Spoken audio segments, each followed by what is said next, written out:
Hello and welcome to Honey Badger Radio's first Pollcast, Draft Our Daughters. Pollcast is a new show we'll be doing occasionally as the news merits. This is Hannah Wallen and I'm joined by Karen Strawn and Allison Tiemann.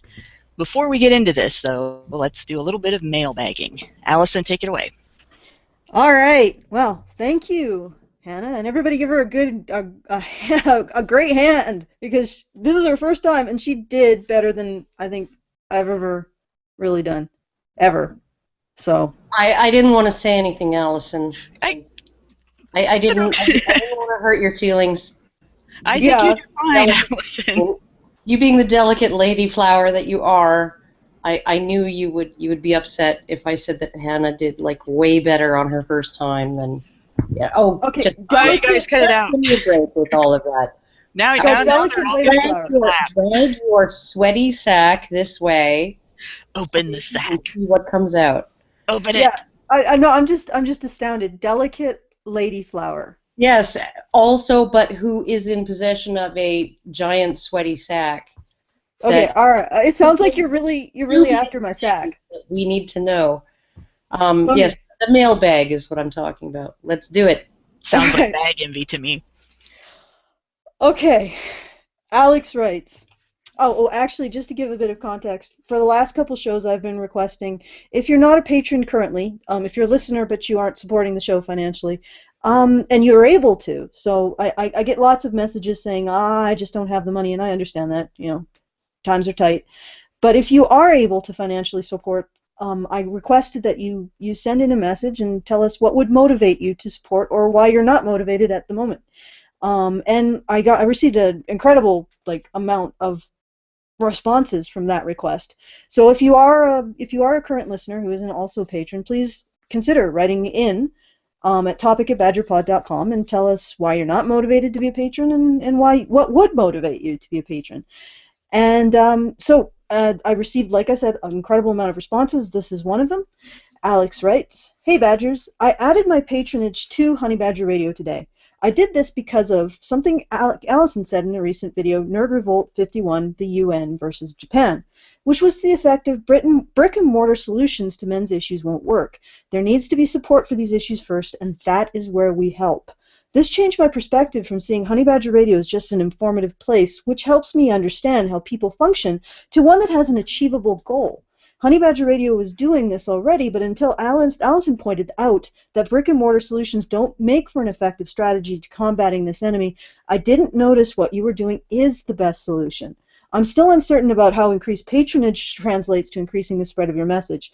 Dr. Mike is fantastically suited to spreading awareness of gender issues because he is highly entertaining and can get past people's emotional barriers. I think you need to be more entertaining to increase the spread of your message. Alternatively, you could accept being some kind of hearth for men's rights. Also, just in case you read this out on air, how much wood could a woodchuck chuck if a woodchuck could chuck wood? I'm literally Satan. Thanks." Okay, that's the end of the ha ha ha ha ha. Alex, I got through it. I'm surprised he didn't ask you to ask where's the bus stop in German or something really difficult. Oh, Or well. red berries with cream in Danish. Well, I did want to answer some of Alex's questions. Well, first of all, increasing patronage means that we have more resources available to us to improve things like the website, which does have a big effect, and also to potentially in the future, when we are able to, because as I said in a previous show, I don't want to initiate positive changes in the sound without being able to sustain it over time, because if you're complaining now about the sound, you will complain even more if the sound decreases. So eventually what my hope is that we'll work out a system with additional funds. We'll be able to work out a system that will create more better sound and more condensed podcasts. So increasing the patronage will go towards that. Probably not publishing them on this channel, but creating a new channel with more condensed podcasts that are easier to share, because I know that a lot of people have said that they like our content, but there is a lot of sort of what you might call silliness going on. There's an excessive amount of silliness, as it were, and they would prefer to have something with a little more a little more content, a little less silliness, perhaps. And so yeah, we will be working on developing a solution for that. And then the other thing is we have a secret project in the works that I'm not going to describe too much details, but we want to take some of the best arguments, men's rights, gender dynamic arguments, condense them down into bite-sized pieces that are very entertaining, and provide a new way of demonstrating the argument in a very concise way. I'm not going to give you any details on that, but we are working on that as well, and that's also what the patron goes to increase the scope. I also wanted to say a bit more on the brick and mortar solutions. I do believe that brick and mortar solutions are the ultimate goal. However, I don't believe that it's going to happen unless we can take we can essentially, when you're creating a brick and mortar solution for men's rights, or even, for example, we talked to a young man yesterday who was dealing with creating a educational center for an educational center for men and boys on campus, or a club, and he was not able to do that because there was so much flack. And when you're creating a brick and mortar solution like that, like something on the ground with people that you can actually touch, theoretically, you probably shouldn't necessarily touch them, but theoretically. Definitely not in their bad place. Okay. When you're creating a solution like that, it's like being expected, like being a soldier expected to take a hill, charge a hill under enemy fire with no cover, and cover himself at the same time. So what we do is we provide cover.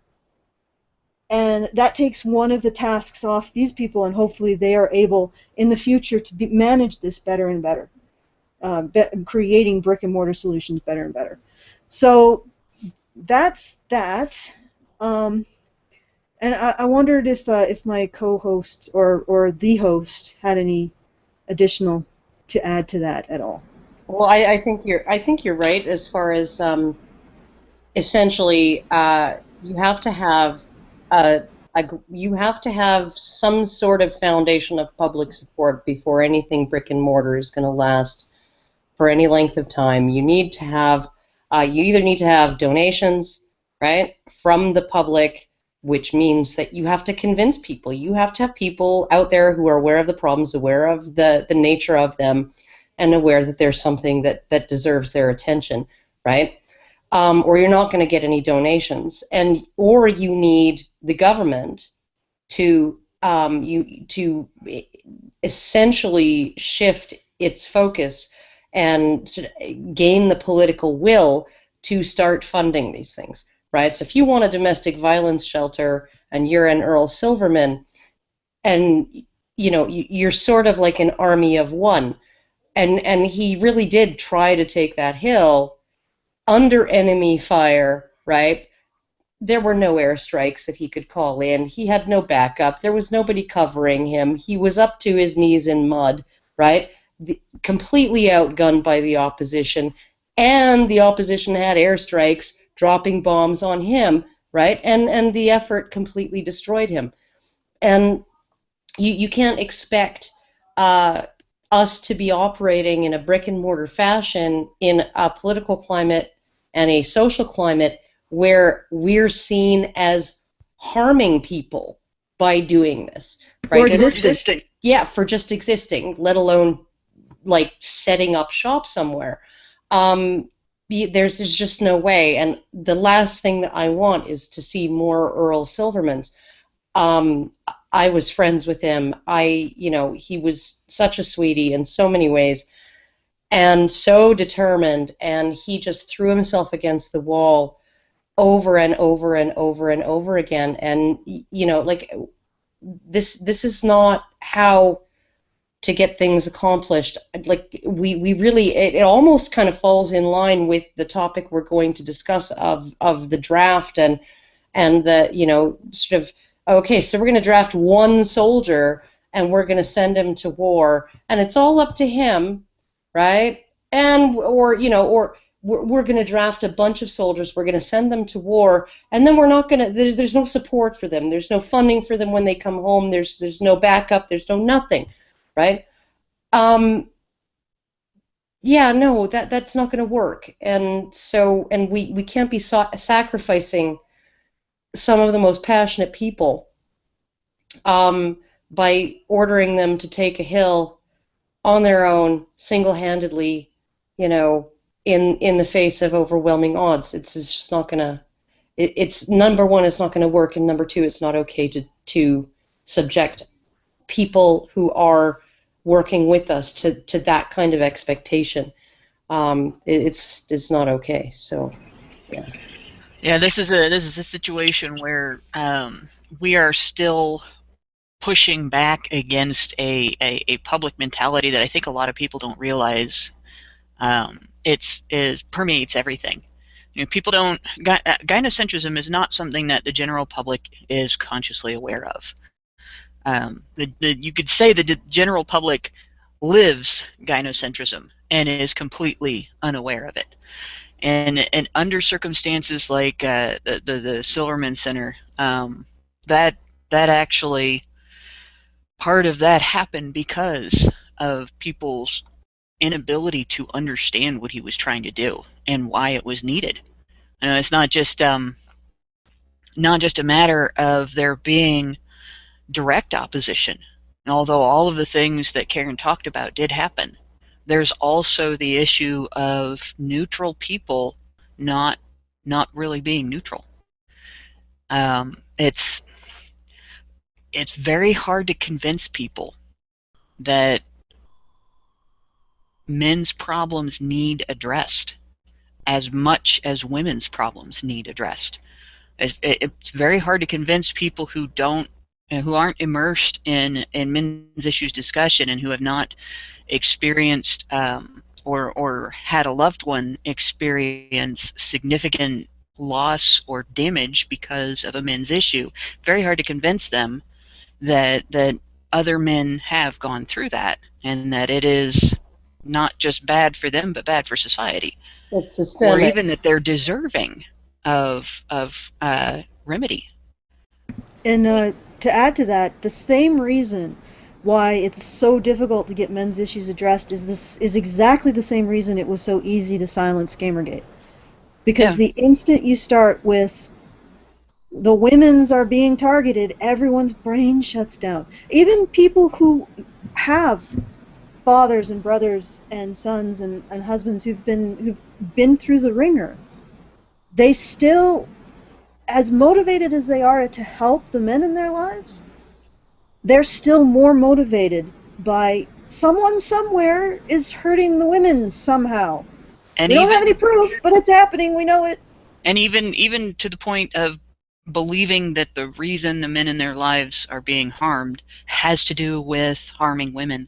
And I saw this in a particularly bizarre situation. One of the things that was part of my red pill journey. When I moved from my small community that I grew up in to the Dayton metro area, I moved in with a friend that I've known for like 20 years. Went to college with her. And she was divorced, and she got together with a guy who was also divorced, and he had a kid. And during the course of the start of their relationship, his ex-wife just completely lost her shit and started a crusade of malicious prosecution against the guy. And it was just a bizarre situation. I wrote about it for Voice for Men. The story is titled 7 Years in Hell, and it entailed 5 non-arrest arrests, significant amount of vexatious litigation to the point where they had paperwork from court totaling 8 inches of paper when it was stacked together. And throughout the ordeal, we kept noticing over and over and over again that the entire system was stacked against him every step of the way, from the police to the center where supervised visitation takes place when one parent isn't trustworthy with the child, and that all is explained in the story. I'm not going to get into that. to being in the courtroom, and to even him not having any recourse when it was proved conclusively in court that false charges had been filed against him and perjury had been committed against him in court. He had no recourse. And it was all due to the way the laws are written and the way the laws are administrated. The guidelines that are given from the federal level to the police, to the prosecuting attorney, to the judge, to the bailiff, to every aspect of the system. This was all completely anti-male. One of the most important witnesses in the case, a woman who was his best buddy, even closer to him than I, went feminist within a year after the case was over. And I mean, she went feminist hard, to the point where she doesn't even talk to me anymore, and many of our friends as well. Blames the entire incident, the entire thing, on hatred of women, and the inability to admit that the male gender role is wrong, and does not acknowledge that feminism had any part in it.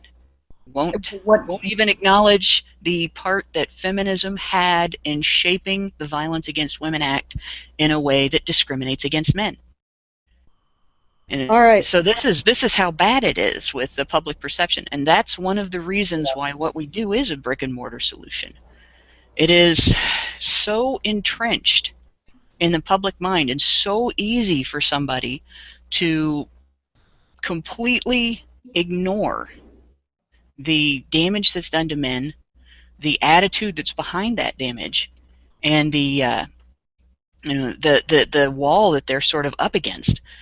That it's going to take an effort, a major effort, to sort of wake people up to the environment in which these issues are being discussed before we can even really succeed at those brick and mortar solutions. And the people that are working toward them need that spread of information in order to do what they do too. Exactly. Well, they also need the ability to have a place they can appeal to if they need emergency money.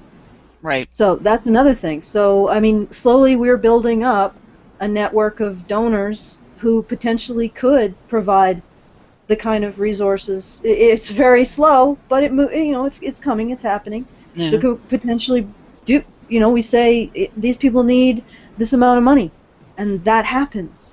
So it's not. The thing that I want to see us do is be able to mobilize people in the manner that Gamergate did, because what Gamergate succeeded at, they succeeded at because they mobilized. They didn't just, they didn't just look at the problem and say, "Gosh, what do we do?" They wrote to advertisers. They wrote to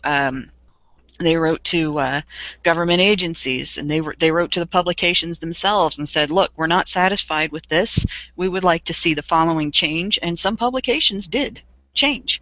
So there were things that we can learn from Gamergate as a movement that I think we really should take a look at what they did and how they did it and why it worked, and incorporate that. And there's some of that that's already being promoted in the movement. Like if you go to Reddit's men's rights subreddit, you will see action opportunities. And I advise everybody that possibly can, to go look at those and participate in them, because these are ways in which we can actually affect what's going on. And a lot of times they do involve writing to government agencies and writing to your local politicians and your state and federal politicians or province and federal politicians and so on. These are the ways in which change is affected in law and policy. And so I want to see people doing that more. And that's something that we can help with here by alerting people when there is something like that going on. And in fact, I'd like to see something like that happen with regards to the topic we're going to discuss today, but I'll get into that later. Allison, are there any more letters? Yes, there are, and they speak directly to the topic. In fact, they're the reason why we did this topic. Michael B. says, "Hi, Badgers." The quote from Reuters, U.S. military women. "The top U.S. Marine Corps Corps, an Army general said on Tuesday that women should be required to register for the military draft along with men as the armed forces move towards integrating them fully into combat positions. I think that all eligible and qualified men and women should register for the drafts, General Robert Neller, the Commandant of the Marine Corps, said a Senate Armed Services Committee hearing on women in combat. I don't know whether this is the person who wrote the letter, Michael. I don't know whether this has been brought to your attention by someone else, but I wanted to drop it to you for two reasons. One, you own your own multitude of opinions, certainly. Two, the YouTuber Liana K mentions it and screenshots a different article than the one I linked in her regular Friday Feedback Friday. Liana K specifically wonders what the response of the men's rights community will be. I'd like her to see it. Best of badgering, NC. And then Bill F. also. We have to thank Bill F. because once it was two, I was like, yeah, we have to do this. It amuses me a bit that when someone is discussing actually putting women into the draft, as men have been for so long, National Organization of Women says we should get rid of the draft entirely. I tend to agree with the points in the link that conscription hasn't been used in so long, and as long as the military is volunteer and not particularly hurting for people, that a draft shouldn't exist. I just find it amusing how fast they want to abolish it once women are put to the same grindstone as men. All right. I don't know if you wanted to do a summary as well, Hannah, but I think that sets the tone. Well, I want to mention something about the National Organization of Women or for Women, and they call themselves National Organization for Women, which it's bad enough that they say that because they're not for women. They're for their particular political perspective. They don't do anything for me. But in any case, one of the bones of contention between feminists and men's rights activists, of course, has been feminists claiming that women are discriminated against, and men, responding, men's rights activists responding with, well, what legal right do women lack that men have? Because we can name five rights that women have that men lack, and one of those rights is the exemption from selective service requirement. Women have been exempt from selective service requirement pretty much forever. And of course, feminists always respond with, no, women are wrongfully excluded, we're not allowed in, we even tried, and they cite an amicus brief that the National Organization for Women submitted in a doomed lawsuit back in the 80s, a lawsuit that never had a chance, and they knew it.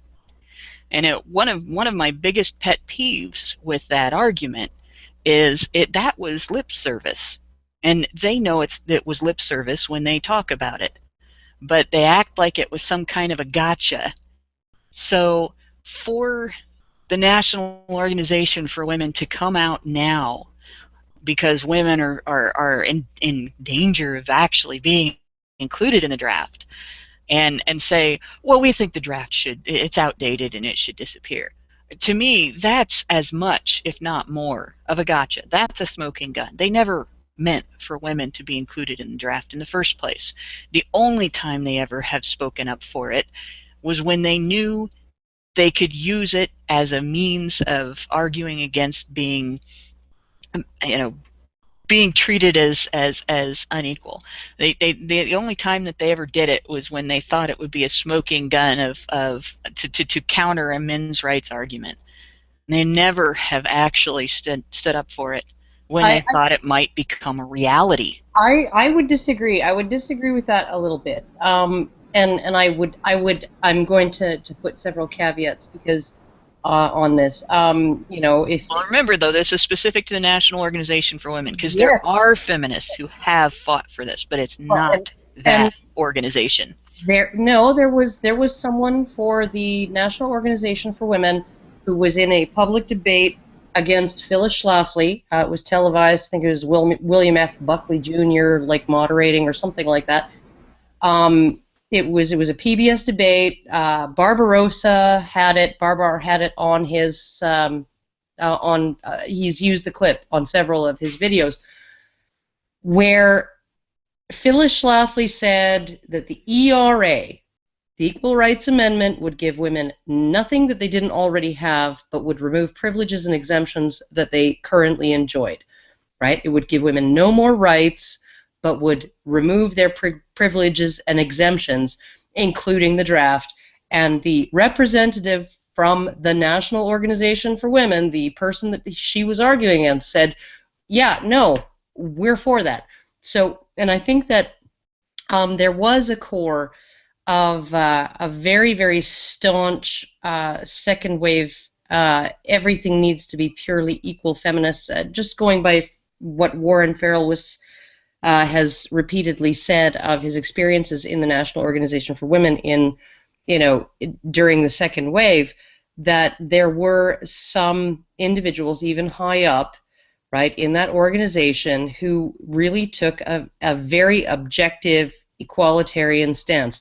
But that their membership would not tolerate it, right? So you had people at the top who were saying, like Karen DeCrow, as long as women have a unilateral right to refuse the burdens of parenthood and the unilateral right to decide on whether they want to be mothers, men should not be held financially responsible for their choices. She was president of the National Organization for Women. You have individuals involved in campaigning for the ERA who were very much, yes, this means that women would be eligible for the draft. We still want it, right? But those were specific individuals within that organization. They were high up. They were representative of the board of directors or whatever, but the membership would not stand for it. And this is what drives me crazy, is that so many women who consider themselves feminists, right, who consider themselves feminist enough to be members of the National Organization for Women, will vote against equality, and then the leadership caves to that. And I think that that's probably what happened in this case, that there was a brief, tiny little window in time when the leadership of the National Organization for Women was fully interested in broad equality across all spheres. Like Warren Farrell said, equality in the home, equality at work, right? But when they put it to their membership, when they put it to the foot soldiers, the people who are paying their, filling their pockets, paying their dues, and that didn't fly with the membership. It did not fly with the people on the factory floor, what the CEOs of the corporation wanted to do, right? And so I think that there might have, it's a little bit more complicated than saying that the National Organization for Women has never been in favor of this, other than that one amicus brief that was only used to, It's not entirely. It's not entirely. I'm going to mute you because I'm getting an echo. Okay, you're muted. Here's the thing. When the National Organization for Women wanted to support abortion rights, they went through and pushed and got everything that they wanted. They did, they may have had a fight, but they got it. And they wanted to support the Violence Against. Now, when they wanted to support the Violence Against Women Act, that's right. They got everything they wanted. When they wanted to support, now let me finish. When they wanted to support, keeping women as the primary beneficiaries of child custody laws and property laws, they got it. If they wanted, as an organization, not just some individuals in the organization, but as an organization, if they had genuinely wanted women to be included in the draft, they'd have made it happen. They'd have used the same methods. I agree. Put the same effort into it that they have put into supporting abortion, that they have put into supporting maintaining women as the beneficiary to child custody laws and property laws and divorce, that they have put into every effort that they have succeeded at. And they succeed when they do these things because they use we are being discriminated against. So, of course it is. they have never, as an organization, been genuine about this. They may have had some individuals within the organization. They may have had some individuals within the organization that felt this way about it. But as a whole organization, no, I don't believe that they've been genuine about this. Because if they had, they would have gotten it done. That's right, because when the leadership, right, according to Warren Farrell, when the leadership was saying, "Oh yes, we want men to have a greater role with caregiving. We want men to have greater custody rights," that would actually solve the wage gap, right? And all of those things, they put it to their membership, and their membership said no, right? Their membership said, "Yeah, no, you're not getting any more of our money if this is what this radical notion of equality is what you're going to pursue," right? And it was the same with the draft, right? When the National Organization for Women wanted to promote the VAWA, when they wanted to promote sole mother custody, when they wanted to promote all of these things, right? They were fighting again, they were fighting for that, but they weren't fighting against their own membership, right? And this is really what it is that there are very, very few extremely radical feminists. I think that probably the most radical feminists are the ones who actually want real equality, right? They were the ones who were driven enough to rise to leadership in an organization like NOW during the second wave, right? At the same time, in amongst all of the misandrists and the other like freaking fucked up people, right? But there were some like Karen DeCrow who were like super, super radical equality minded people. And it was their membership that kept them from being able to pursue those goals to the same degree, or even essentially insisted that they turn around and pursue a completely different goal, right? So when you have the leadership of the National Organization for Women saying, yes, we want equal shared custody for both men and women of their children, because that would eliminate the wage gap and it would open up opportunities for women in the workforce and in their careers, and it would really, it would boost equality, right? And he was like totally on board with that, and then they put it to the vote, and the vote was just like, yeah, no, fuck that shit, right? We want our kids, and we don't want him. We want to be able to decide whether he has anything to do with my kids, on a day-to-day basis. We want to be the ones who control the custody and guardianship of the children, right? So I think that this is just like you essentially had the most driven people. Some of the most driven people in the feminist movement were ones who were extremely equality-minded. And you can look at Karen DeCrow, and I mean, her tenure as national president of the National Organization for Women was very brief. I think it was only like 2 or 3 years, right? And then she was gone.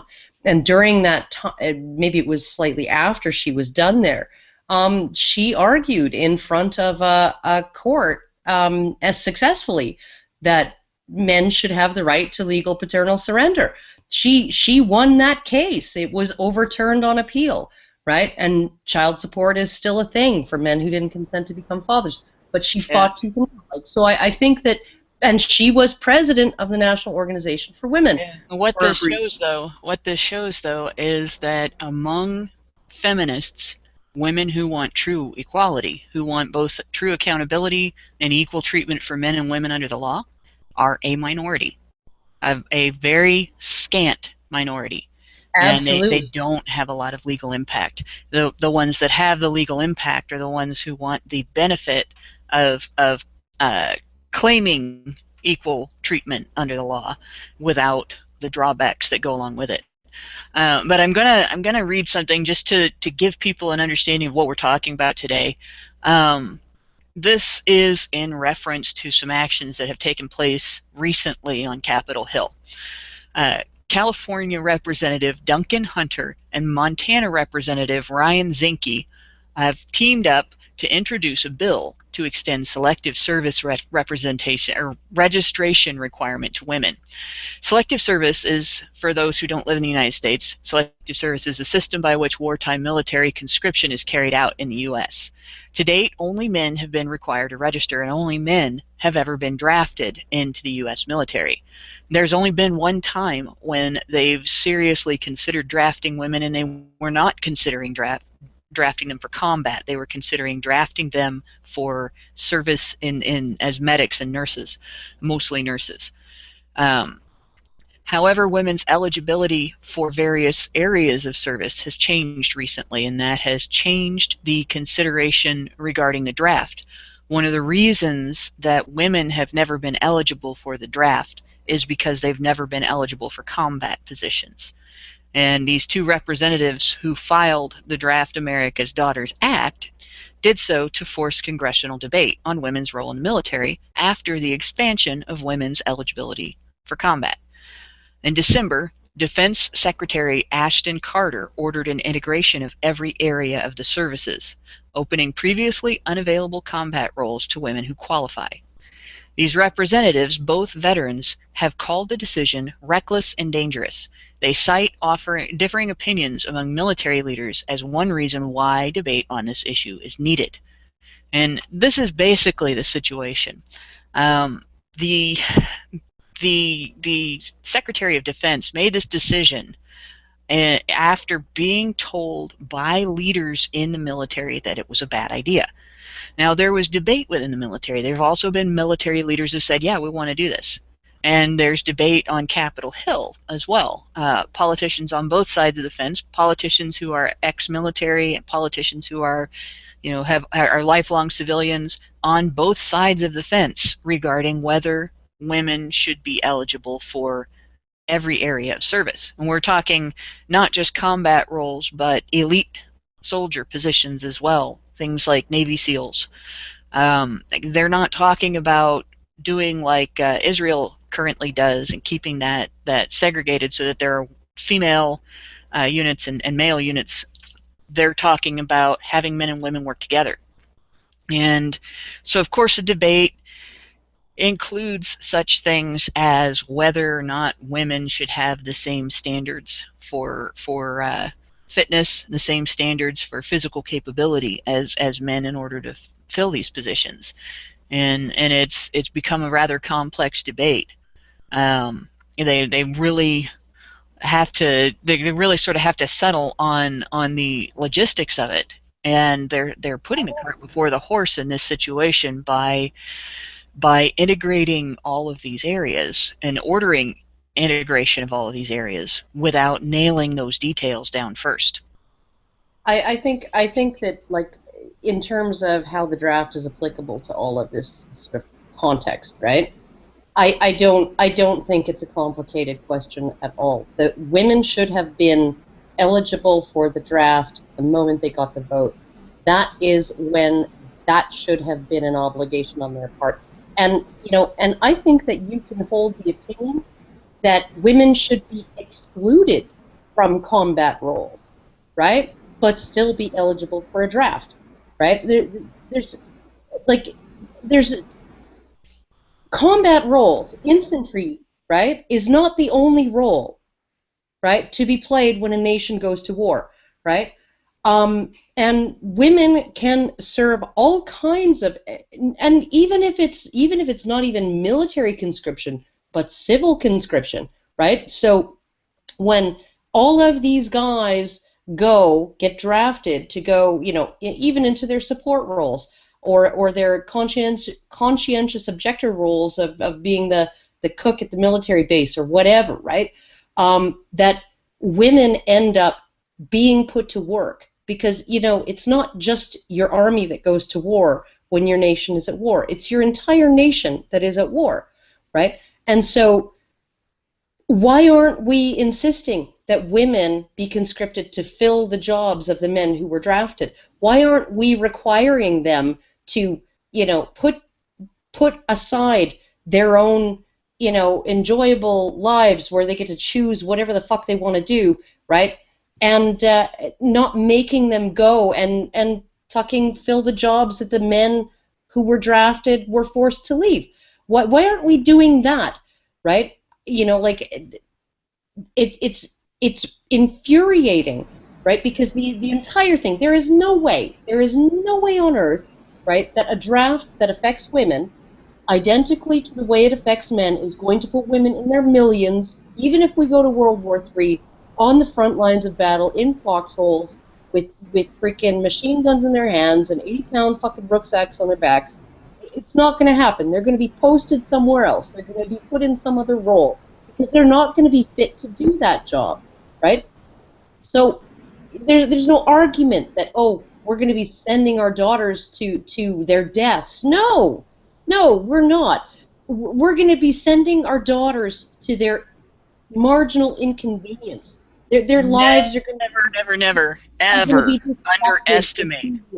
Never underestimate the stupidity that the American federal government is capable of. Don't do that, because history shows you that that's totally wrong. Totally wrong. If you look at, well, among other things, you don't really have to draft women to get them to take men's jobs. You look at World War II, women went to work in droves. And, of course, feminists cite that as a feminist accomplishment, but it didn't really happen that way. It wasn't something that feminists brought about. Feminists really had nothing to do with it. It had to do with the labor movement, circumstances that were created because of child labor laws, protecting children from being subjected to adult working conditions and so on, which there's debate actually over how much all of those laws together have benefited children. Like that's a whole other discussion, though. But in any case, it's not necessary to have a draft to get women to go to work, and it's not necessary even to have a draft to get women to volunteer for non-combat support. Those are things that women have always stepped up to do. It's not necessary to have a draft that that forces men into the military. It's not necessary unless you want to support a war that the general public doesn't support, that the general public isn't backing. Then you need a draft. You only need a draft as a government if you want to force people to fight a war that they don't support. That's the whole purpose of selective service. I've written about this before. This is something that this was under discussion a couple of years ago on Reddit. The purpose of selective service is to provide rich politicians with the power to force middle class and poor, mostly poor, male citizens into military service to support a war the public isn't behind enough to inspire citizens to volunteer for military service. It's really the last bastion of overt slavery in the U.S.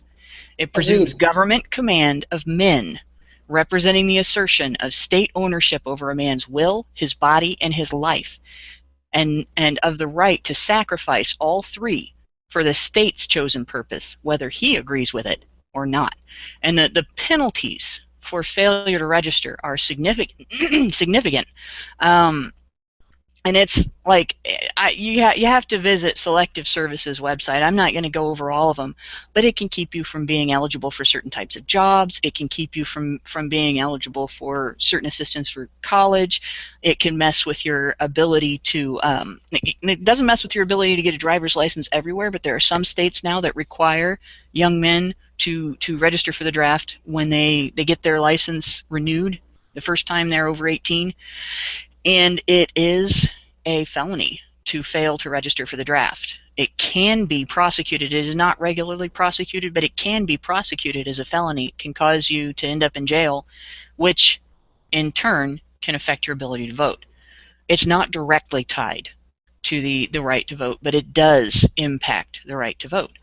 Now, these are all reasons why the draft should not be gendered, but they are not reasons why the draft should exist. Agreed. I can't emphasize this enough. My primary response to the draft isn't to include women, but to end it.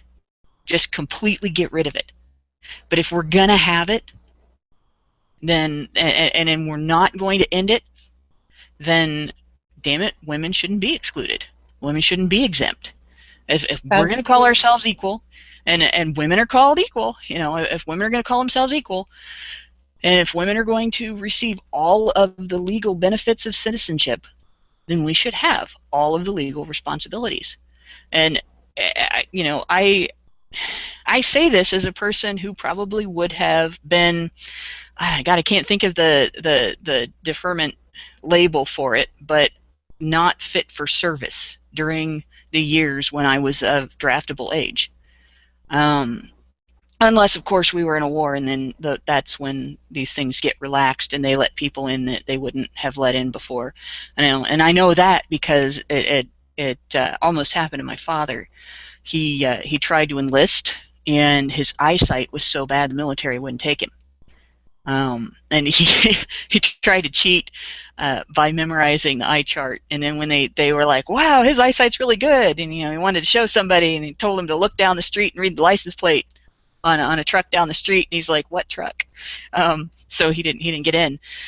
And then a few years later, when he had a break between university and teaching, they tried to draft him, and they were quite willing then to take somebody with eyesight so poor that they didn't think he could shoot anybody.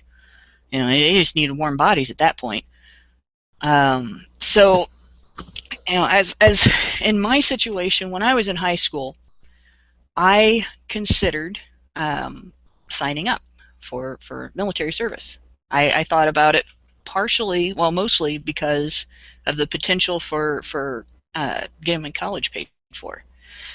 And I really seriously thought about it as it was a patriotic thing for me. It was a challenge and everything, and I kind of talked to older adults who had been in the military, and I got hit with something that I never would have thought of at that age, and I didn't think about it until it was spoken to me. What right do you have to expect people who qualify, who are really capable of doing that job, to depend on your sorry ass to have their back? And I hadn't thought about it that way until it was put to me that way. My whole thought on it was, I'm taking a responsibility, and my contribution would have been nowhere near that of somebody who didn't have a handicap that would keep them from being able to exhibit the endurance that is needed in military service. This is what women who are demanding military positions are not thinking of. And this is why when I say I'm for expanding the draft to include women, I have to add the caveat: it should not be expanded without extending the requirements men are expected to face to the women who go for various positions. You should not be allowed to try to become a Navy SEAL without meeting the standards that Navy SEALs have to meet now. I would never have been able to be a Navy SEAL. I would never have been able to reach that level of physical capability because I can't breathe.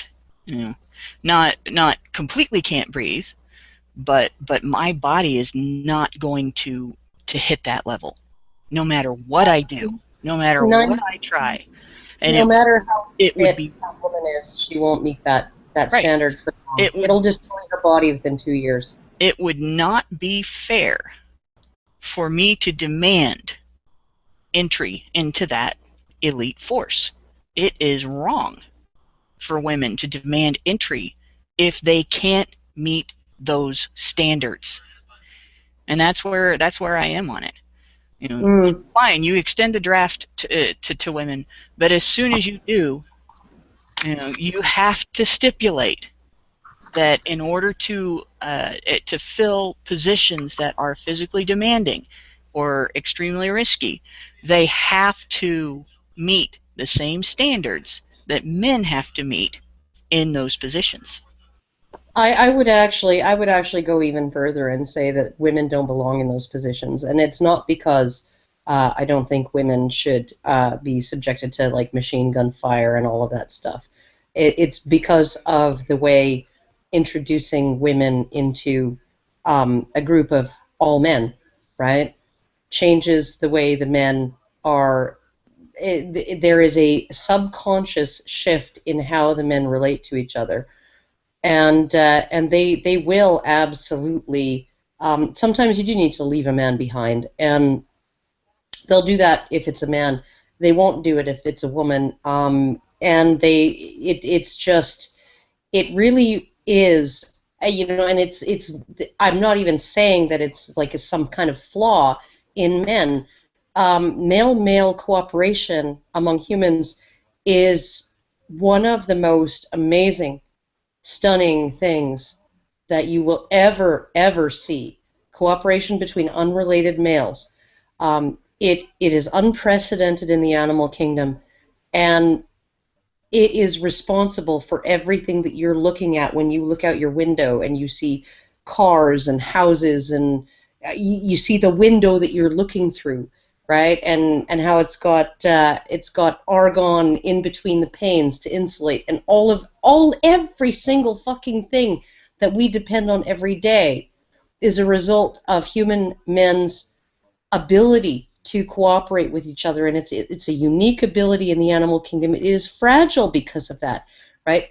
And when you put men not in a position where they're on a factory floor, not in a position where they're, in a boardroom, not in a position where they're in a mechanic shop, right? But in a position where they are fighting no longer, right, for their king, no longer for their country, right? No longer for a principle or an idea, but all that's left is that they're fighting for the man to the right of them and the man to the left of them.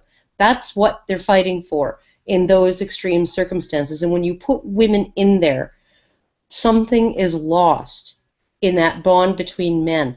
And so, yeah, okay, maybe if there's enough women, maybe if there's like, I don't know, 12.5 fucking women on the face of the planet, right, who would be able to meet the requirements to become a Navy SEAL, right? Yeah, they can have their own fucking all-female unit, right? But I don't want them in there. I don't want them in there putting lives at risk. And it's not even about competence. They can be as competent as any of the men.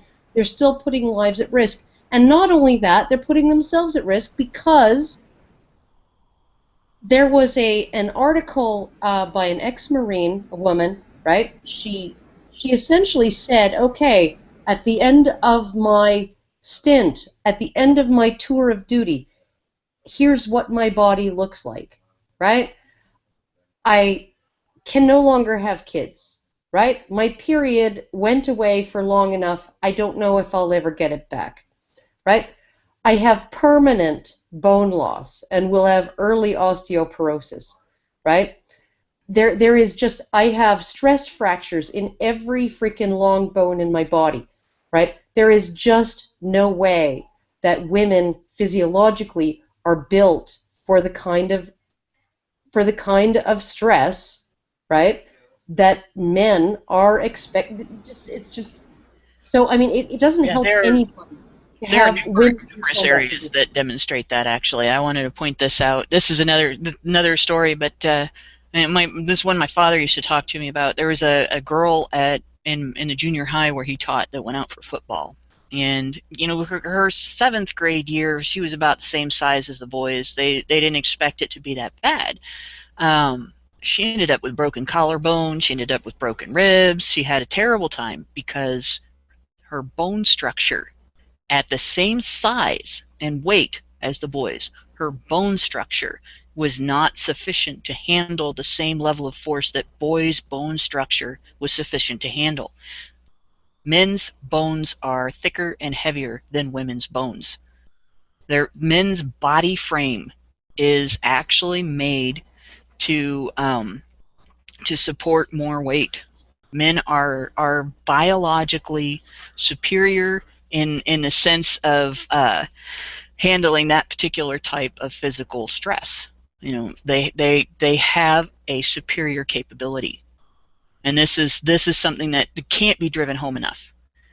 Which where I would agree with Karen that the integration, true integration, where men and women are working together in those areas, would be a disaster.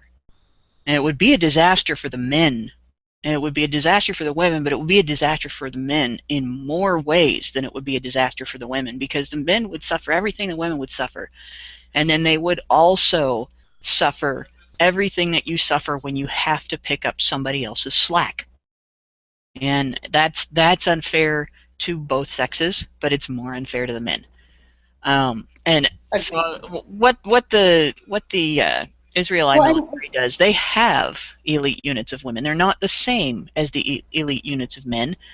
They're not integrated. They were for a while, and it didn't work. And they're not integrated. They're side by side. And when I say side by side, I mean they're not sitting together in the trenches. They're working in cooperation, but not integrated. Yeah, no, and I would also add that there's a psychological cost to the men who are working in combat in those incredibly intense circumstances when there are women involved.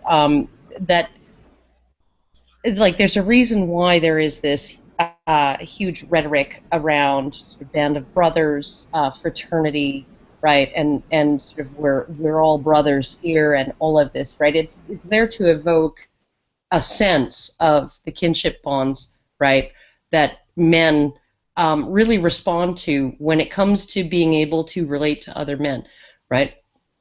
And those kinship bonds are things, those bonds, that idea, right? Because when you're fighting for your king, like some fucking fat fuck on a throne, right, wrapped in furs, or when you're fighting for, your country, which is just like some abstract in your head, it's a piece of land and we named it this, right?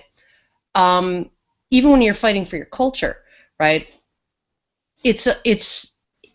There's a reason why in the most extreme circumstances it ceases to be about king, country, culture, and it boils all the way down. It renders. It's like a pot boiling on a stove that it just renders all the way down, and that what's left at the bottom of the pan is that you are fighting for the brothers who are there with you right now, right? That's what you're fighting for, is those people who are in it with you, right?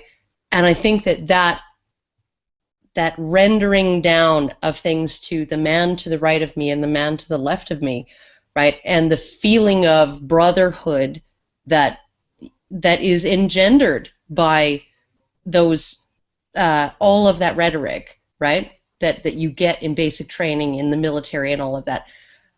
That is what protects men psychologically and allows them to continue when otherwise they might quit. Otherwise they might give up. Otherwise they might just say fuck it, right? Otherwise they might say, like, is this fat fuck on this throne really worth all of this, right?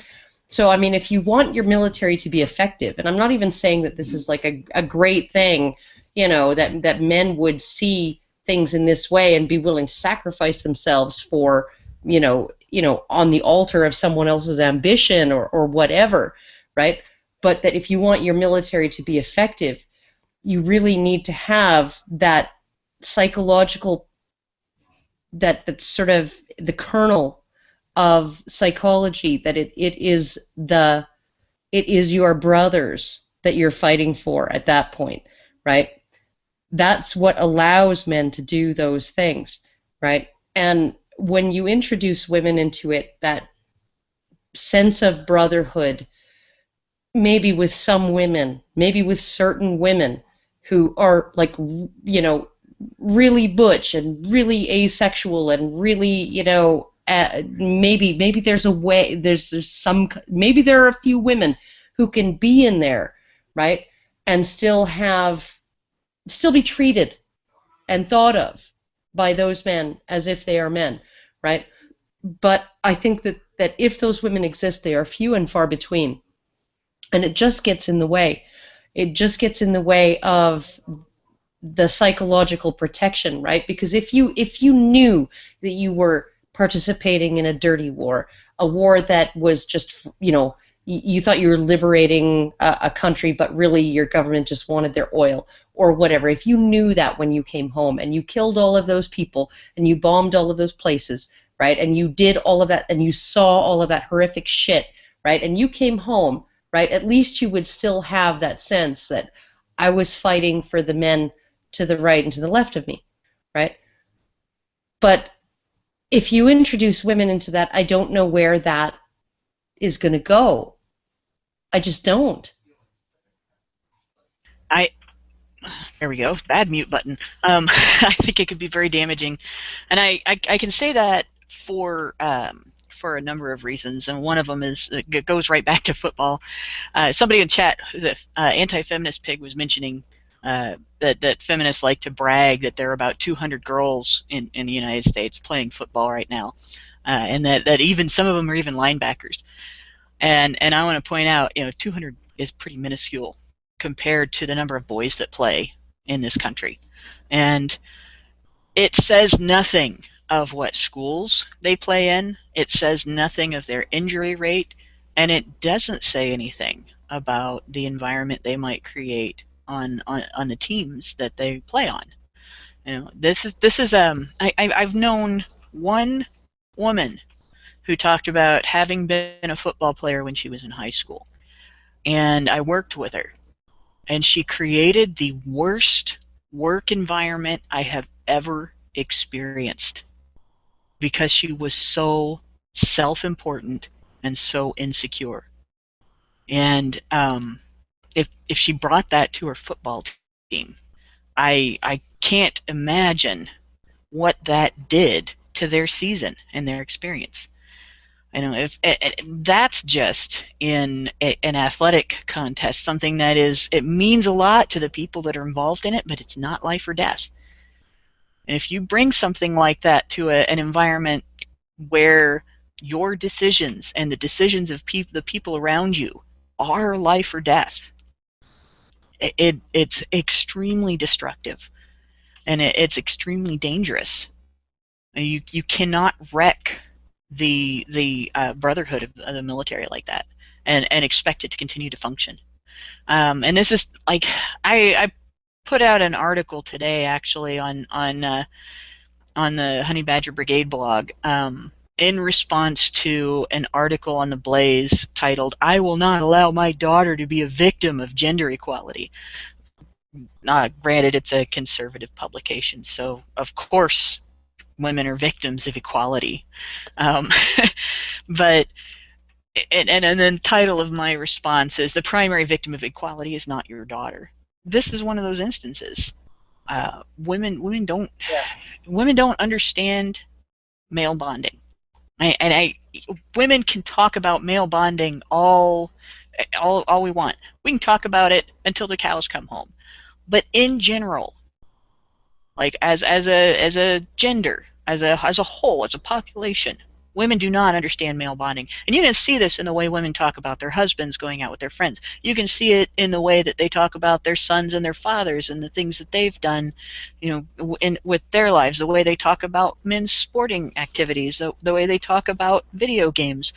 Women don't understand male bonding, and they aren't going to be able to join in an environment that depends on it without disrupting it.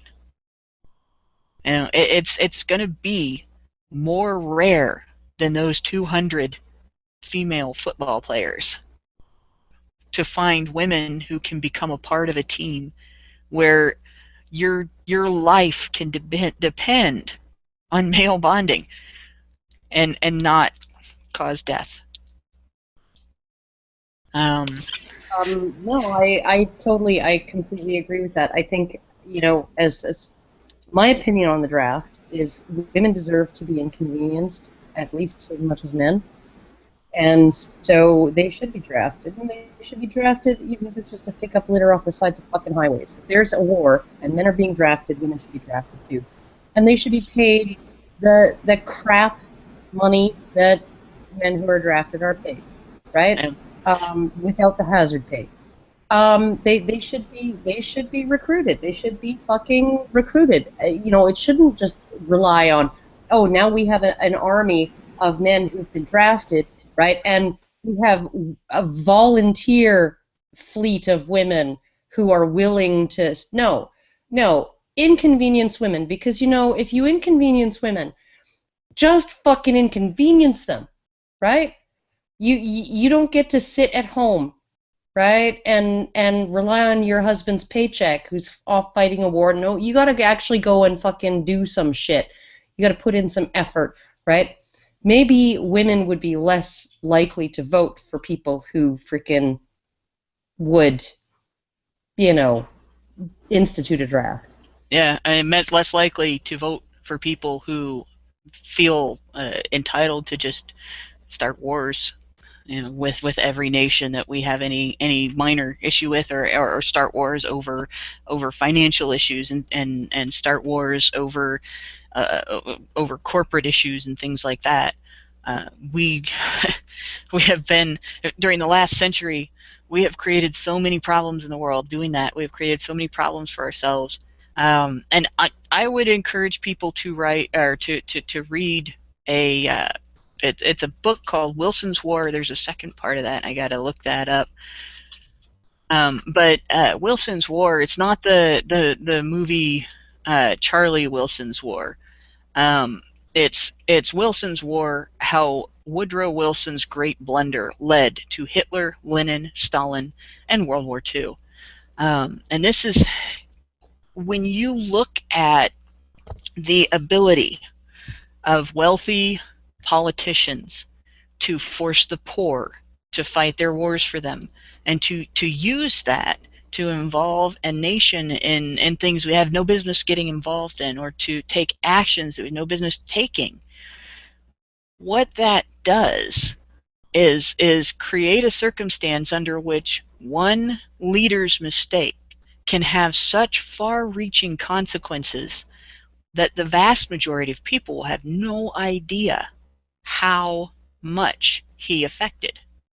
What that book basically explains, and yes, I'm not going to try to pronounce the person's name in chat who says World War II was necessary. Yeah, World War II was necessary.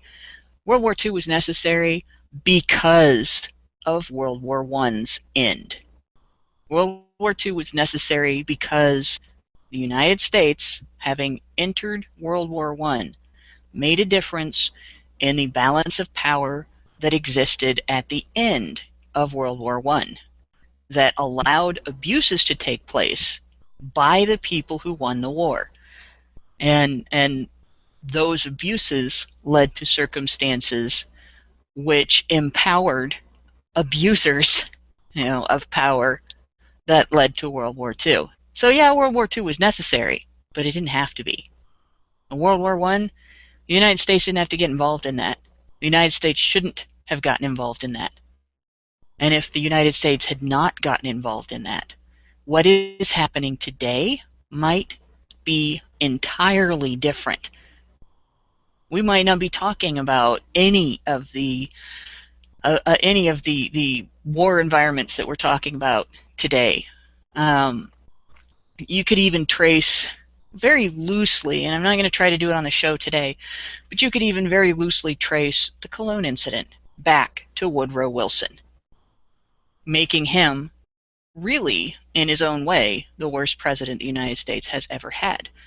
And speaking of the draft, Woodrow Wilson's administration initiated what we have today as a draft. There was a draft before Wilson, but the Selective Service Act that is in place today is a version of what was originally signed, I should say, by Woodrow Wilson, and passed in 1917, and that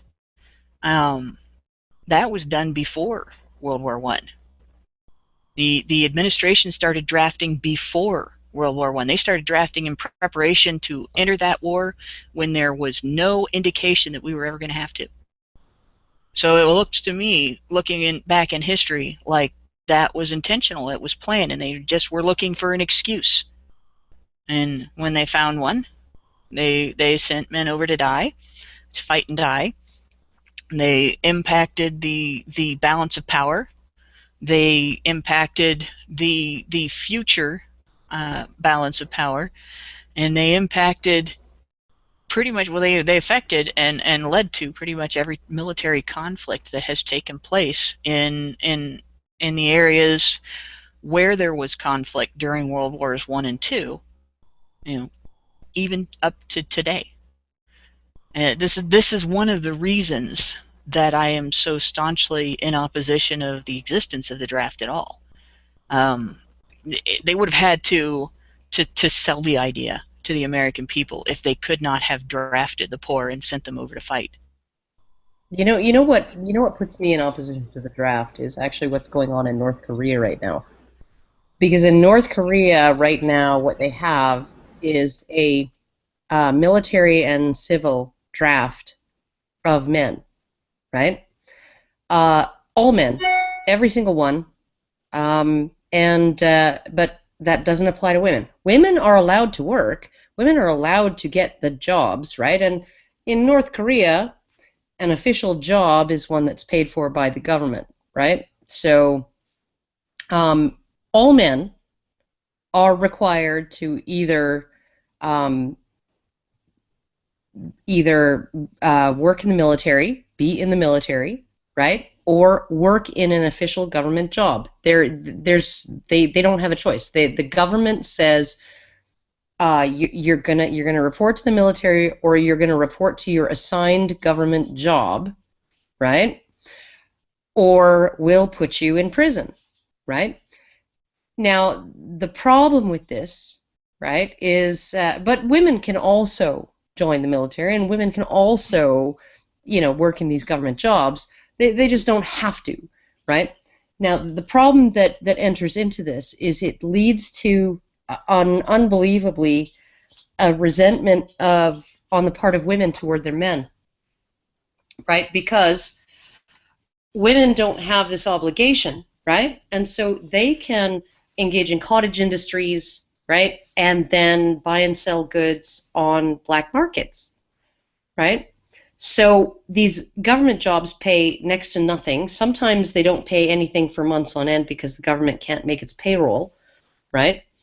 But the men have to report to work every day, even if they haven't been paid in 3 months. They have to report for work every day, or they will go to jail. It's by law, right?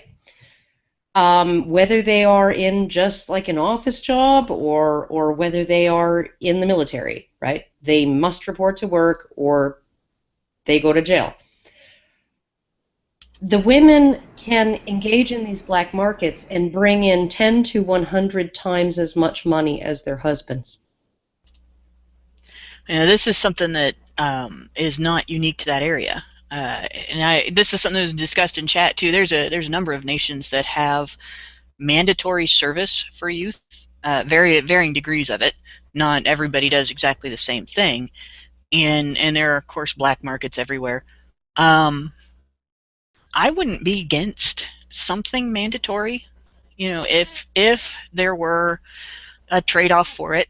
And if it were done reasonably and sensibly, like there are some countries where you're just required to do some sort of community service, some sort of government job like that, for a period of time between when you go to or when you graduate from secondary school and go to a post-secondary learning institution. If you go on to a post-secondary learning institution, and and in the U.S., I think California has a thing where if you are a resident of California, tuition is free at state, unless they've changed it. Tuition is free at state universities.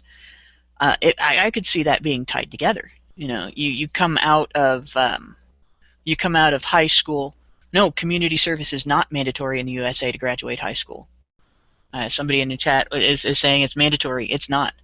It's not mandatory. No. You don't have to do anything but attend school and pass tests, and that's it. You got to get passing grades in your classes. but I could see, requiring something like that. I could see somebody having to volunteer as an intern for a government agency, or to take ROTC type courses, or become a candy striper at a hospital in order to graduate school. But no, community service is not required. I keep somebody saying, yes, it is. No, in the United States, if you through high school, you don't. There is not a mandatory requirement for community service. It might have been. It might be something that's present in some private schools, but you can get a diploma, a high school diploma, from the public school system. You can get a diploma without doing community service. And I got a kid in high school right now. I have 2 kids that graduated high school. They were not required to do any community service. They went to the public school system. They're not required to do any community service. They're not required to sign up for anything. It's something that a private school might do.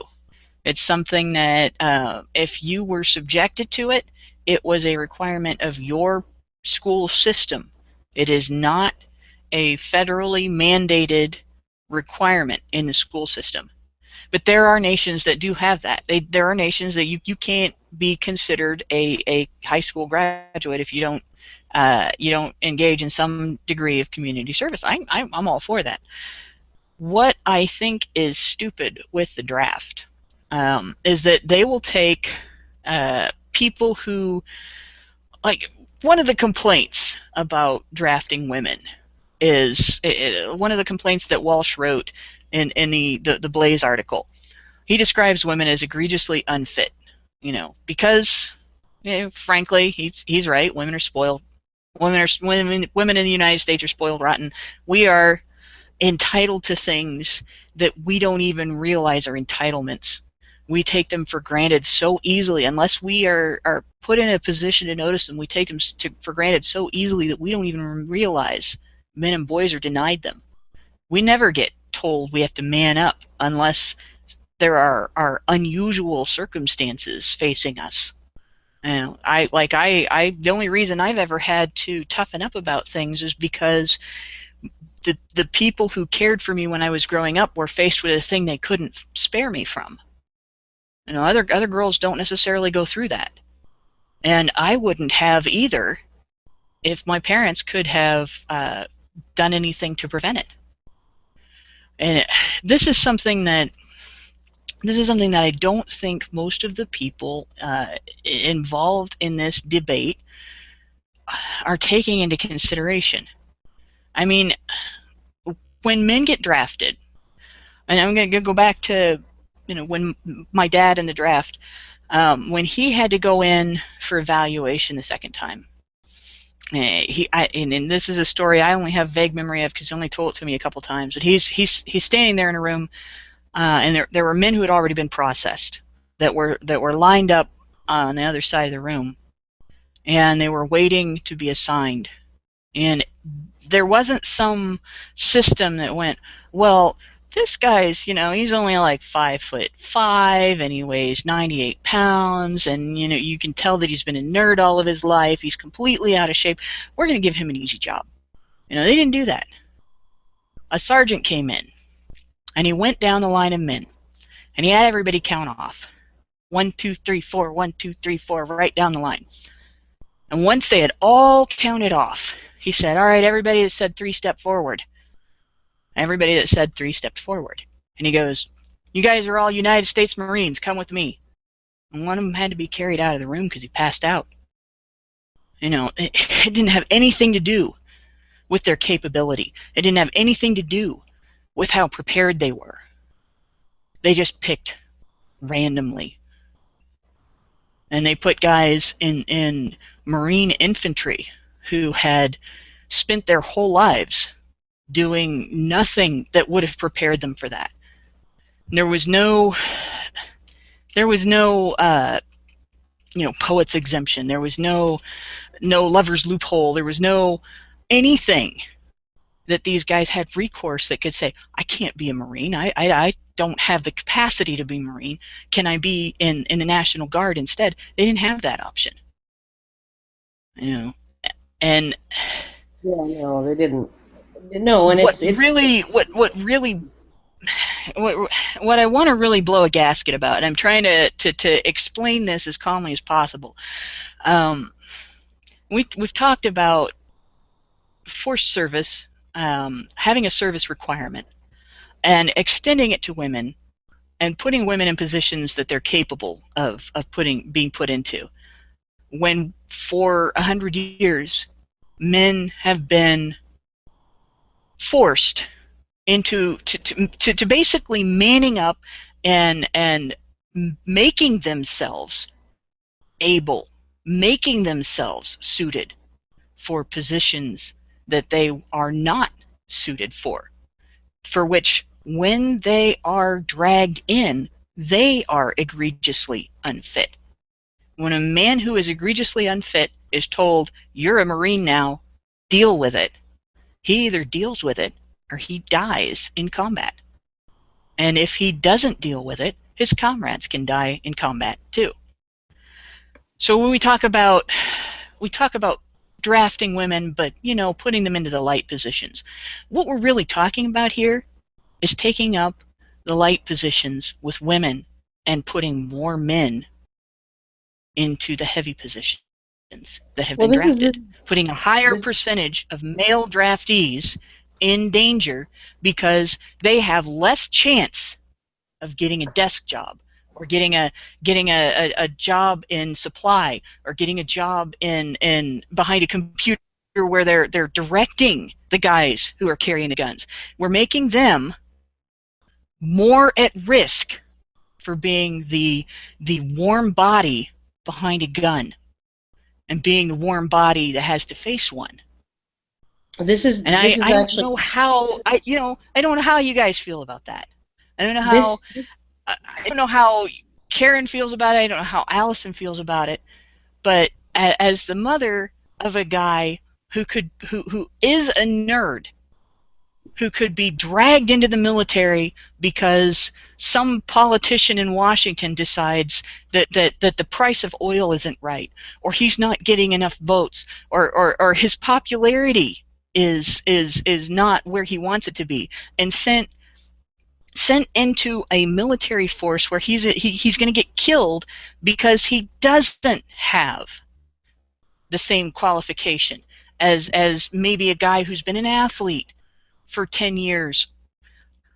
I'm pissed off at the idea that he might have less of a chance to sit behind a computer and direct the guys that are better qualified because some chick who wants to be considered equal takes that position. I have no problem with women being in the military. I have no problem with voluntary enlistment. I have no problem with people who are qualified taking jobs they're qualified for.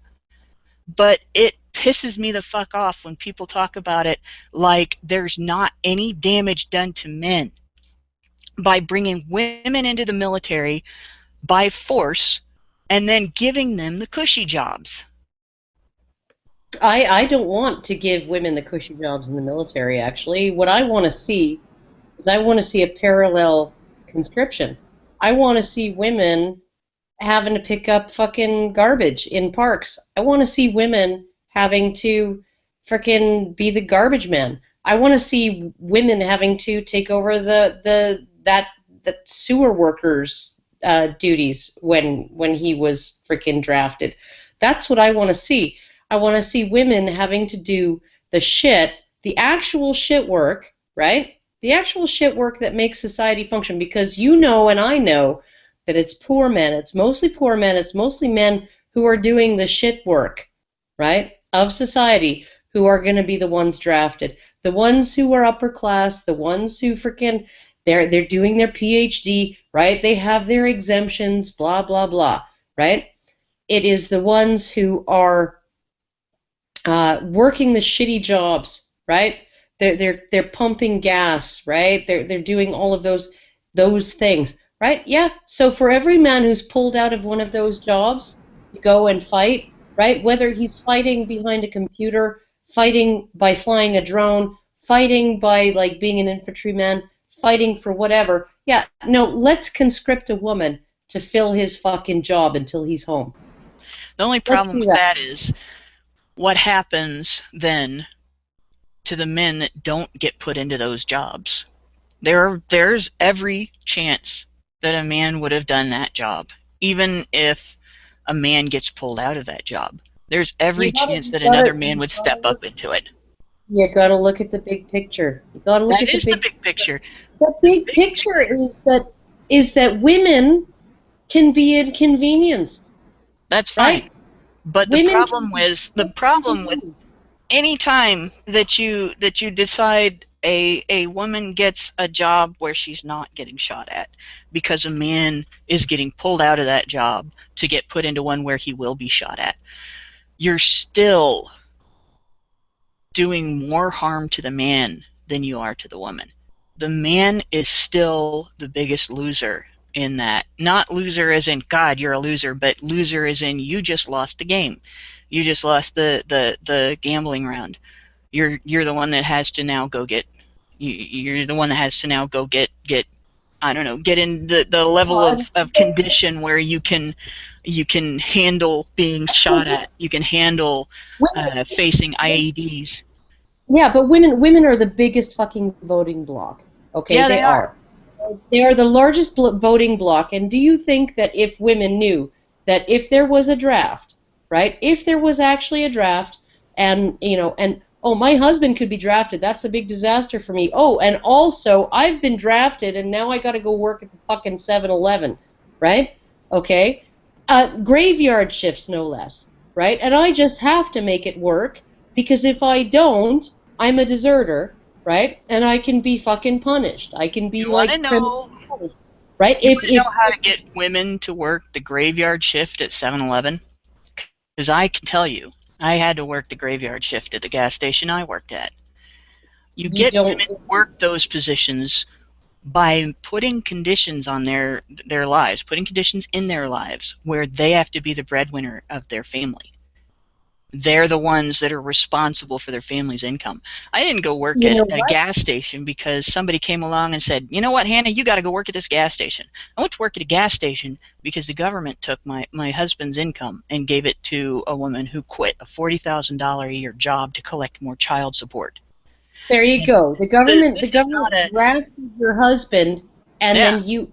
But this is the thing, Karen. If it was your next door neighbor being drafted, it doesn't take a draft. Right? Support his ex-wife. You wouldn't have had to go work at that fucking 7-Eleven. Why don't we have a system where, oh my God, even the woman, her husband, he's still working as an accountant, right? He hasn't been drafted. She has. She's got to go fucking work at the 7-Eleven.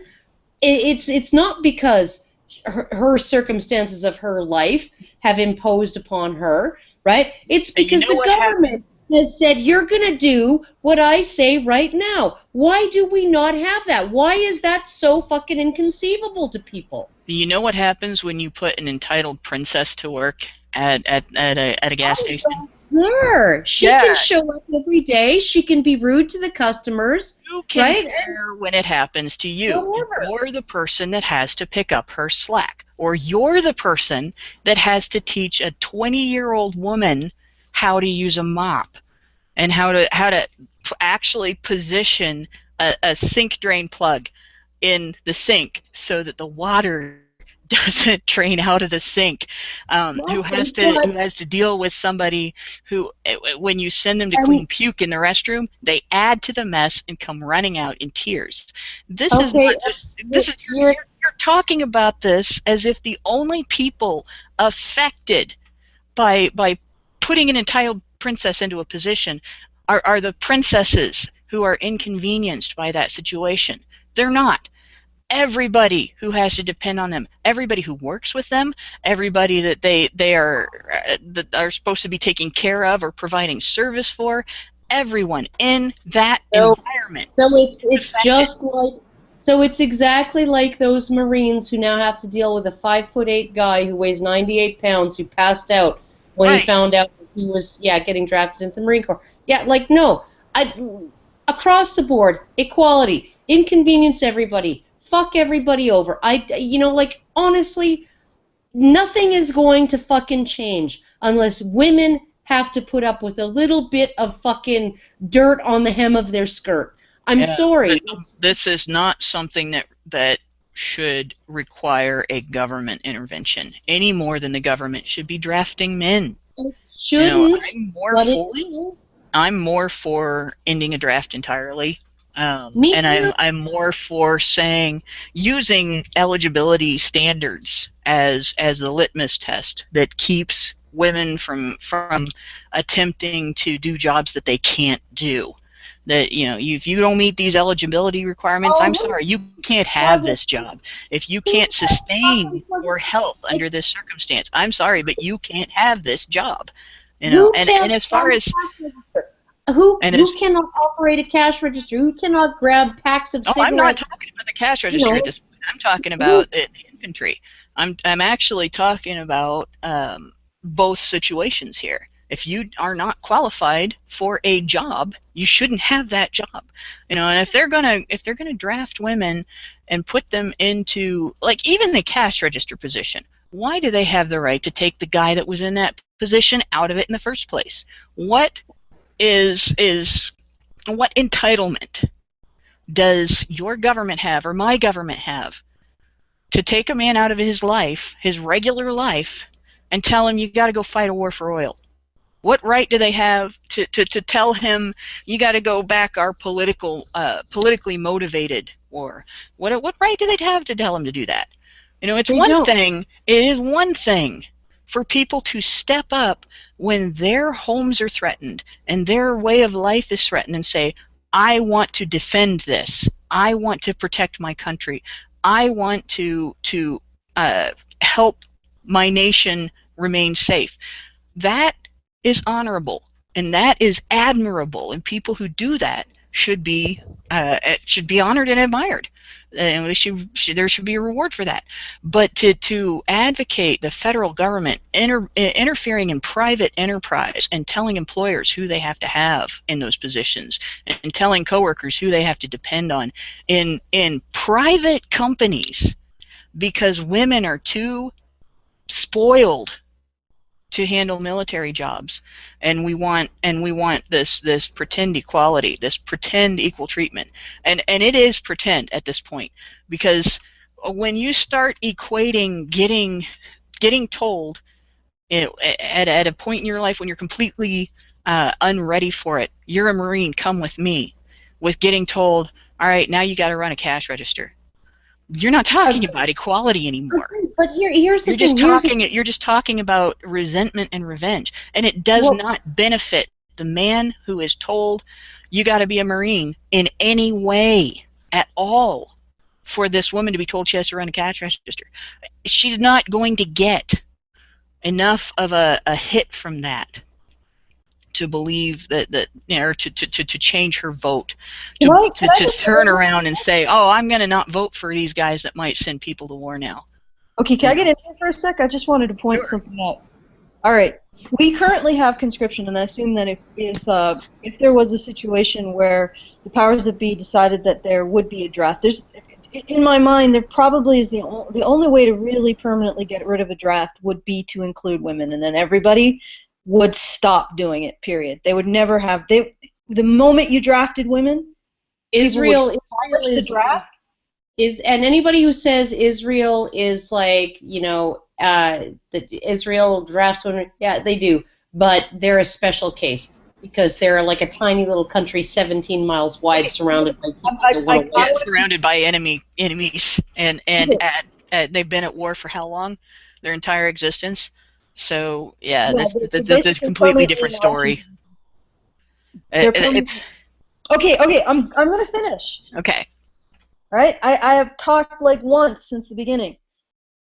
All right, now if we drafted women, the draft would be over, and it would be a final nail in the coffin of the draft because no one would introduce it again because of that fact. It would never be introduced again, so men would never have to deal with it again in our nation. And the other thing is that the argument that if women are drafted, that they will take away positions in the non-combat positions from men. Well, currently there are women in the military, and prior to being allowed into non-combat positions, they were already taking those positions away. So I'm not sure that drafting women... Well, there's a caveat to that, though. Women make up a very small percentage of the military currently. It's still the vast majority of the military is men. Okay, well, just for the record. Whereas a draft might dramatically change the percentage of the military which is comprised of women if it is done equally. Okay, all right, but here's the thing. Even if it's, let's say, even if the combat positions in a draft, say, scenario go like 95% women, the total number of the only situation where we would need to increase the amount of combat-ready troops is in a situation where we would require them, right? So in that situation, if we were required to free up that much more people for combat, then wouldn't that be a situation that would also justify? Actually, yeah, no, oh, okay. Like, I do want to say something, like, because we just had our F-18s. We had, like, I think 12 or 16 F-18s in Canada. We pulled them out of the war against ISIS, right? And people tend to think that those 16 or 12 or however many there were, 14 or whatever, fighter jets, that's just like one guy in each jet. No, that's a crew of probably 3 to 4 pilots for each jet, and possibly 30 crew members, right, who are putting in the 8 hours of maintenance and upkeep on those jets for every 16 hours that they are in flight, right? So what you're, like, people have this idea that the military is infantry, right? The military is way fucking bigger than infantry, right? For every infantryman, for every combat soldier on the front line, right, you're going to have probably a support staff, right? Like in the background, you're going to have 10 to 12 people, right, who are doing other shit, right? So it's not quite as extreme as if you take a man, if you put a woman behind a computer, right, you're automatically, putting an equal number of men into combat roles. No, because there are so many support positions. There's so many, like, engineering, mechanics, frickin' all of that, right? Like I said, an entire nation goes to war. It's not just your infantry that goes to war. The entire nation goes to war, and particularly now, right, where you have drone pilots like my stepson, right, where you have, actually, he's doing tourist helicopter flights in Hawaii now, but he was piloting drones in Afghanistan for a while, right? You have all kinds of people who are behind the scenes who are doing stuff not on the front lines, and for every soldier you have on the front line, you probably have 10 to 12 people behind him doing other stuff, right? And this is actually something I want to step in on, just to talk about why this actually reduces the need for a draft. Because this is something that people don't today that talk about the draft maybe don't understand about the difference between modern war and historical war. And I'm taking numbers here that are from an article, a 2014 article in the American Prospect by Paul Waldman, American War Dead by the Numbers. And if you open that, if you actually find that and open it, and you scroll down to a chart that says American war deaths on it, and everything is in blue in that chart, where the other charts are in red. American war deaths by the numbers. The Civil War, of course, is dramatically bigger than the others. 618,000 died in the Civil War. And then you have, by comparison, the Revolution, the War of 1812, the Mexican War, the Spanish-American War, the Korean War, the Vietnam War, the Gulf War, and Iraq and Afghanistan are all dwarfed in comparison to that. The only war that's not is World War II, which had 405,399, according to that chart. And World War I had 116,516. Whereas you look at the Gulf War had 383, and the Iraq and Afghanistan wars combined had 6,607. Vietnam being the next biggest from World War I with 58,220.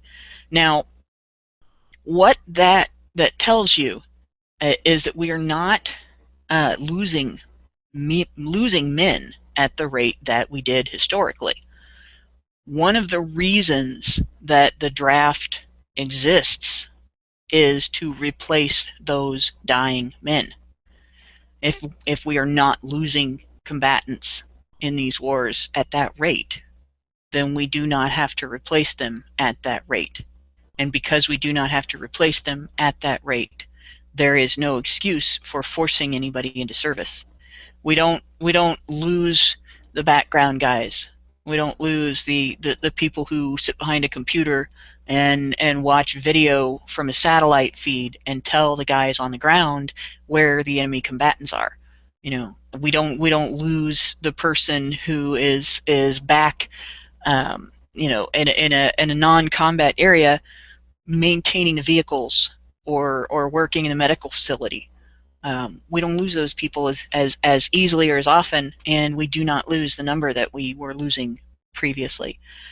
There really is no point in maintaining a system designed to feed a death machine. And I like what a Grey Phantom is saying here. Jesus, why don't we just stop going to war? That would be the perfect ending. That would be the most rational solution. But of course, everybody in the world has to agree on it, and unfortunately, everybody in the world right now doesn't. And I'm not going to say the military is not necessary, because it is, but I don't think a draft is necessary at all. We'd have to convince young men that it's not worth it. That any woman who essentially says, I would rather you die than myself raped is not worth a single hair off your fucking head. We have to convince young men that they don't need to die for women at all. Any woman who wants them to die for them isn't worth their time. Isn't not worth dying for, isn't worth your time. Any woman who wants you to throw a punch for her isn't worth your time. And I'm not talking about a situation where it's critical, but if it's a situation where and this is how men get suckered into this shit. I mean, I'll be honest. I don't want my husband to have to throw a punch for me even when it is critical. I don't want that. Fighting sucks. Yeah, and the thing is that if we convince generation upon generation of young men that any woman who would ask them to lay down their life for them in their defense isn't worth doing so, I think then we can end war. Because there's no amount of propaganda about the ape men over there raping our women that would cause men to do that. And that's one of the biggest. You look at any wartime propaganda, that is the most prevalent wartime propaganda. Is those men over there are raping our women, so go let yourself be killed in service of that. And it's like, I wouldn't want, as a woman, I would not want a man to lay down his life if the alternative is me being raped. Period. I don't want that on my conscience. And that's something that we don't just have to convince the men, we have to convince the women too, because unfortunately, if you only convince the men, you still have women raising boys to believe otherwise. and the next generation ends up just as vulnerable to exploitation. And this is what we're basically talking about here. Put this in very stark terms.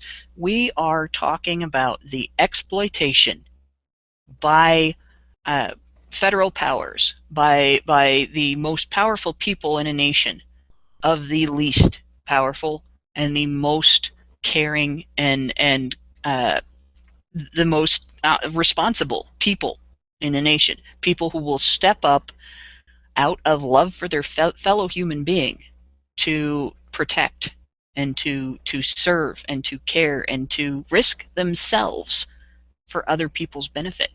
We're talking about exploitation on a society-wide level, and we're basically batting back and forth ideas over whether or not there's a right way to do it. When we're talking about exploitation that is so entrenched in our society we don't even know we're doing it. You know, like I said, I'm for ending the draft before I am for any other aspect of this discussion. I'm for demanding that if women are going to demand a place in the military, that they have to meet the same standards, the same physical standards that the men do. I am for maintaining a segregated, gender segregated military to the extent that men are not asked or forced, rather, to pick up the slack for women who don't meet those standards, and to depend on women who won't have their back, and to subject their brotherhood to interference by women who don't understand it. And I am very much against taking away from men the opportunity to be in those background positions. You know, even if it means that we have to create a separate infantry for women, even if it means that we have to create a separate set of elite forces for women. You know, let them be in those positions. Let them choose to go in those positions. Let them be drafted into those positions. Just don't force the men to depend on them. I have to agree, and I think that, honestly, I think that an all-female infantry might have some interesting ways of being effective that a male infantry wouldn't, just because it just seems for most people that it's a lot harder to shoot a woman in the head than it is to shoot a man in the head. And that little bit of hesitation might actually, on the part of the enemy, might actually make a all-female infantry more effective in certain contexts, right? I absolutely, I agree with you. Like, the draft should not exist, number one. If the draft does exist, it should put an equal burden on men and women, but at the same time should apply equal standards.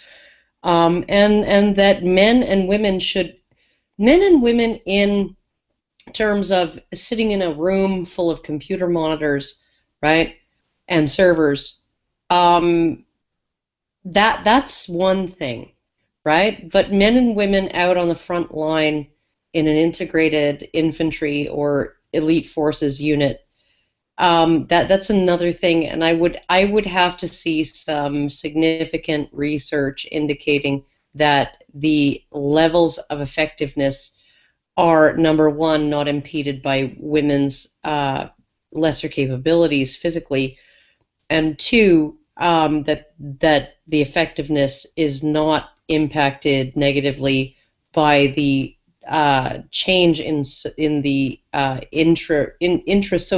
social dynamics, the intrasexual cooperation within those units, that human men are so much more capable of than any other species, but because we are unique in this way, and we've really only had a few million years to become unique in this way, at least the men, the male half of our species, that it's really not something to fuck with.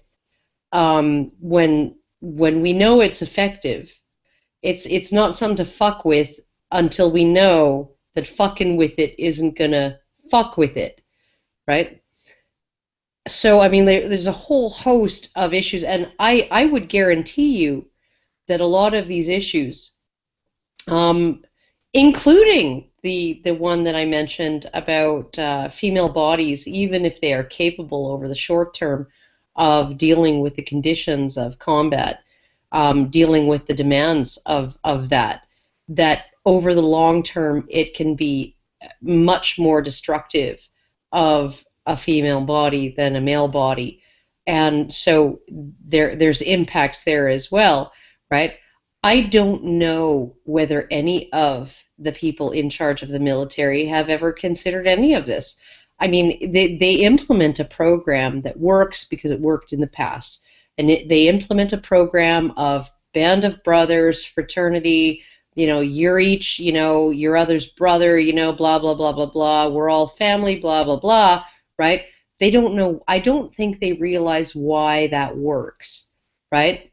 And why it specifically works for men, right?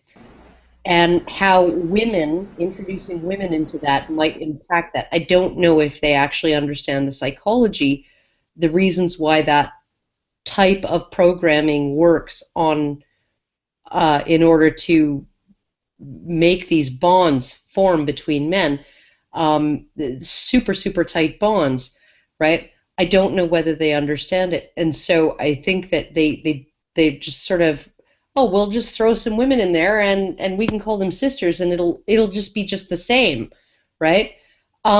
Yeah, no, I don't think so. So I don't think that the powers that be have actually looked at some of the really important issues in this, which is, what is the introduction of women of actual integration in combat units going to do to the bonds that not only allow men to cooperate the way they do in those extreme situations, but protect them psychologically from some of the damage that can happen when, like, honestly, if you can tell yourself you were fighting for your buddy, right, even though you knew you were participating in an unjust war, that can be the dividing line, right, between what breaks you psychologically and what helps you recover, is that you were fighting for the men at your side, right?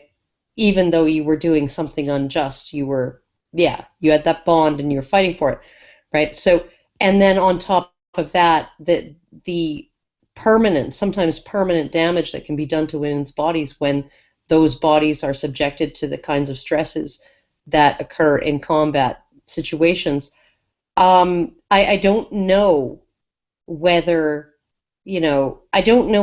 okay, she passed the test. She passed the 6 weeks, right? And she passed the test. I don't know whether they've considered that, okay, and after 2 years, what shape is she going to be in, right? I don't know whether they've considered any of this, right?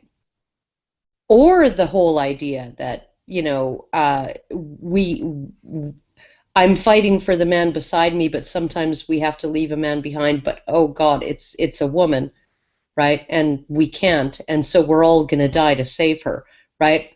I don't know whether they've really considered all of those things in a realistic context, and I don't know whether they are going to make a decision that is, like, personally, I think that the decision to allow women into combat positions is a bad decision.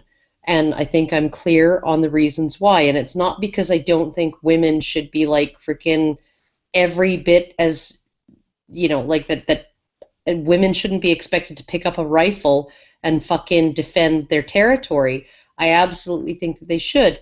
But I think that in terms of the cost to the men who are already operating in that sphere, right, of having those women there, I just don't think it's worth it. And it's like I think that the cost of even having women there, the cost to men, right, to the men there, is just too much. So Definitely. it's just like I don't know whether any of the people who are supposed to be experts on this, supposed to be fucking experts on this, have even thought about any of this stuff. I don't think that they necessarily care about all this stuff in some situations. Some positions where we're dealing with people who are more interested in furthering their own careers and pursuing their own interests than they are concerned about the boots on the ground and the bodies that live in them. And this is why they talk about boots on the ground rather than saying we're sending in men. You know, that's Yeah, we're that's sending in politicians. people. We're talking about politicians here. Even at the highest levels of the military, where you're dealing with people who are uh, career soldiers, they're still at that level. They're still politicians, and you never can trust that politicians have the interest of the people that they have the capacity to exploit as their primary interest when they are dealing with any of this stuff. But I think we've had some really good closing statements here, and I would like to see, Allison, do you have a closing statement, or do you want to just go straight into the Well, shilling? I do have a closing statement.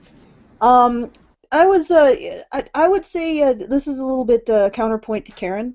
I know a lot of men who also are severely damaged by their time having served, and that's what I usually say when women say, or well, we say, well, what about women? You know, that they lost the ability to have children. Well, yeah, so do men. Men also get raped. They also suffer, and depending on the region that they're going in, being raped is almost a given if you're captured if you're a man. Um, and on top of that, a lot of sexual torture and possible castration. So it's like, yeah, you know, I don't think women necessarily risk more as combatants. Like, this is one of the arguments why you don't put them in, because they risk more because they'll be raped. Well, so will the men.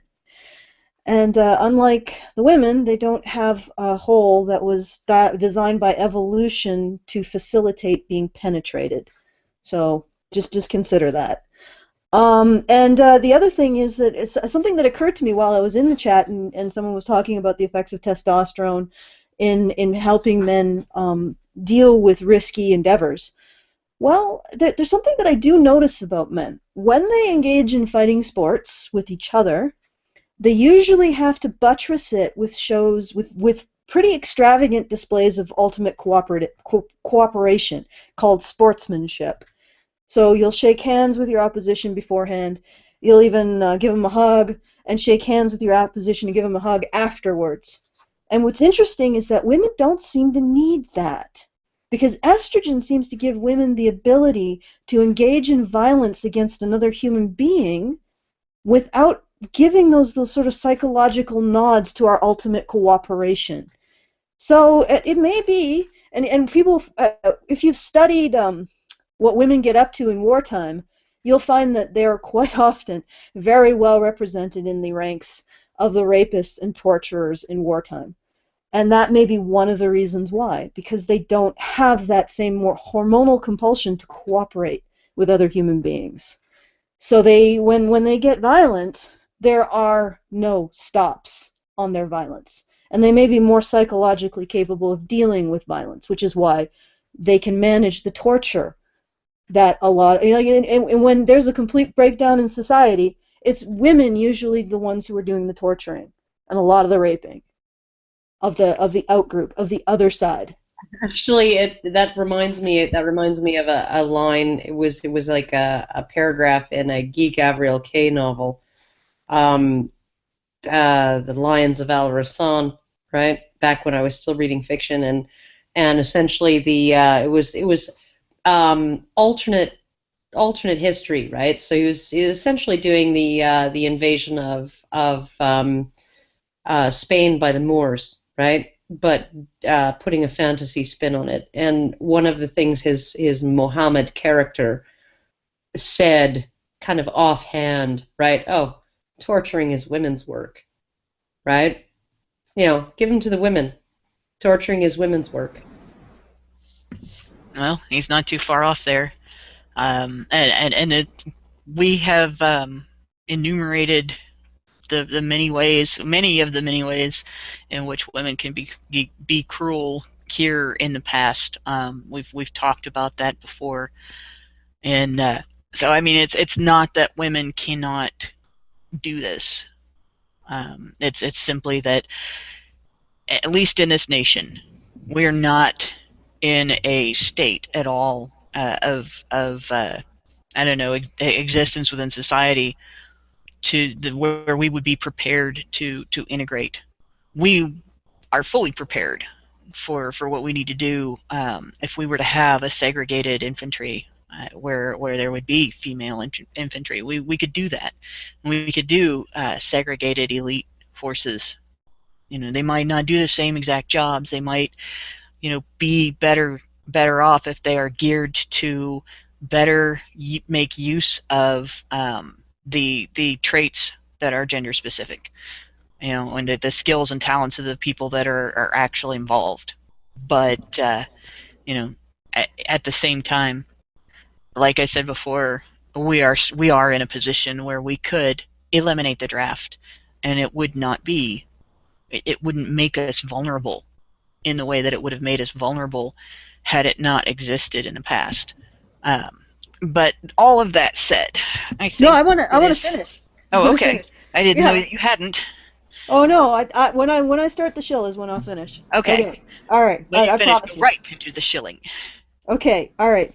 So the other thing I wanted to mention is, there is some evidence to suggest that women are capable of managing the emotional effects of violence against the other a lot better, and perhaps a lot better than men.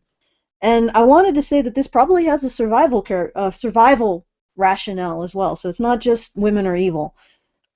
If you have to fight and then know if you're captured, you're going to face the enemy tribe's women. Yeah, that might be a little bit of a what is it called? What is that word?